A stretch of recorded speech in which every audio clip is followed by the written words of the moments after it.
अस्सलाम वालेकुम वरहमतुल्लाहि वबरकातुहू। Welcome to our Hindi class. तो बच्चों, आज हम जो पाठ पढ़ने वाले हैं उस पाठ का नाम है ज्ञानी, पेज नंबर 46।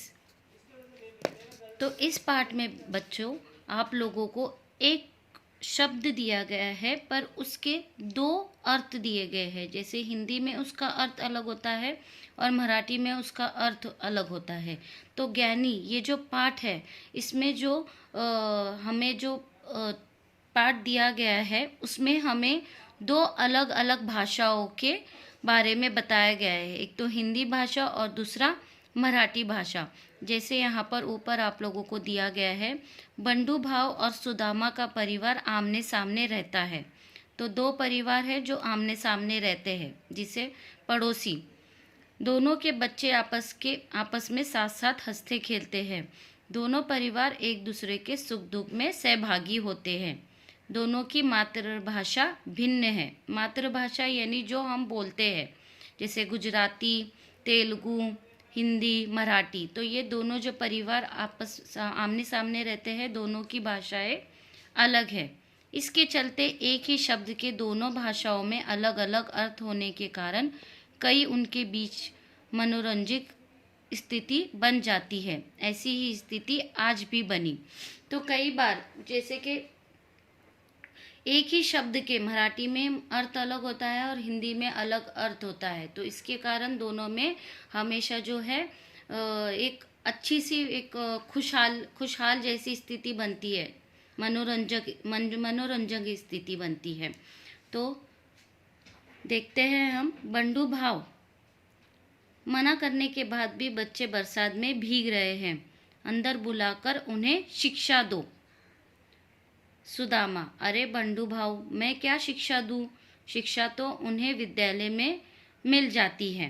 तो यहाँ पर शिक्षा, ये जो शब्द है शिक्षा, इसका अर्थ हिंदी में जो होता है वो होता है पढ़ाई, और मराठी में जो होता है वो है दंड।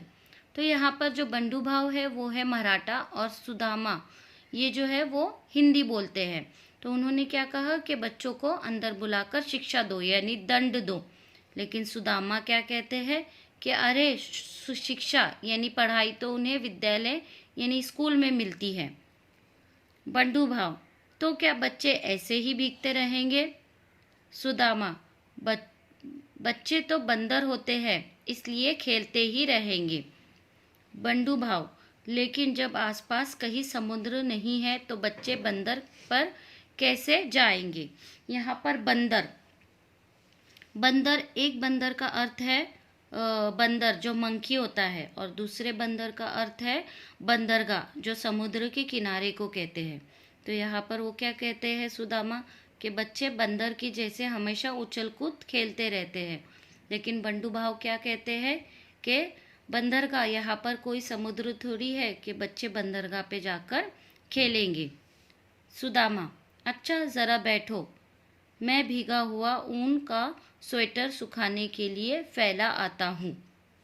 बंधु भाव, तुम ऊन के स्वेटर को ऊन में कैसे सुखा सकते हो? यहाँ पर ऊन का अर्थ, ऊन का एक हिंदी में अर्थ है ऊन जो वूल, और दूसरा ऊन यानी धूप। मराठी में ऊन यानी धूप को कहते हैं। तो ये कहते हैं कि मैं ऊन का स्वेटर सुखाने जा रहा हूँ। तो वो क्या कहते हैं बंधु भाव, कि आप ऊन का स्वेटर यानी जो है ऊन का स्वेटर ऊन में कैसे सुखा सकते हो? समझ में आ रहा है आप लोगों को? सुदामा, अच्छा यह सब छोड़ो, बेटी को खत भेजा कि नहीं? अरे सुदामा, खत तो खेत में डालते हैं, बेटी को क्यों भेजूं? यहाँ पर खत का अर्थ है, हिंदी में उसका अर्थ है पत्र, और मराठी में उसका अर्थ है खाद। तो यहाँ पर वो कहना चाहते हैं कि बेटी को तुमने पत्र भेजा या नहीं। पर बंधु भाव क्या कहते हैं कि खत तो खेत में डालते हैं। तो यहाँ पर इस तरीके से दोनों ने अलग अलग अर्थ बताए। यदि वे दोनों हिंदी और मराठी भाषाएं समझते तो शायद यह स्थिति नहीं बनती। इसलिए कहते हैं कि जो जितनी अधिक भाषाएं सीखता है उसका ज्ञान उतना ही बढ़ता है। तो बच्चों, इस पाठ में हमें ये बताया गया है कि हमें ज़्यादा से ज़्यादा भाषाएं सीखनी चाहिए, लैंग्वेजेस सीखनी चाहिए, जिसकी वजह से ये कन्फ्यूजन ना हो। क्योंकि यहाँ पर इस पार्ट में क्या बताया गया है कि एक शब्द के हिंदी में अर्थ अलग है, मराठी में अर्थ अलग है, जिसकी वजह से दोनों का जो कम्युनिकेशन है, दोनों की जो बातचीत हो रही है, उसमें बहुत ही फ़र्क आ रहा है। दोनों एक दूसरे का मतलब अलग तरीके से समझ रहे हैं। तो बच्चों, आप लोगों को ये पार्ट अच्छे से पढ़ना है। उसके बाद देखिए, यहाँ पर आप लोगों को शब्द दिए गए हैं, उसके हिंदी में अर्थ यहाँ पर दिए गए हैं और मराठी में अर्थ यहाँ पर दिए गए हैं।